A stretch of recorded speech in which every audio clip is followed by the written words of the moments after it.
In this SeatGeek tutorial video, I am going to be showing you guys how to apply a promo code here on SeatGeek to one of your purchases. So once you open up SeatGeek, what I want you to do is I actually want you to go to the bottom right hand side of your screen and press on your profile icon. Once you're here at the top below your email address and above where it says connected accounts, it does say promo code. Simply go ahead and press on promo codes.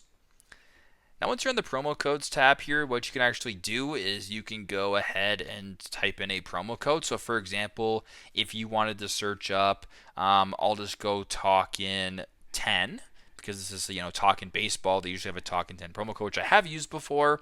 I'll go ahead and press on done, but it will say this code has been already applied to this account. So it doesn't work for me, but you can type whatever promo code you want. Once that is done, when you go to buy your next tickets, this promo code will be added and your discounts will be applied. So very simple, very straightforward. This is how to buy or how to apply a promo code to a purchase here on the SeatGeek application. Thanks again for watching, and I hope this video helps.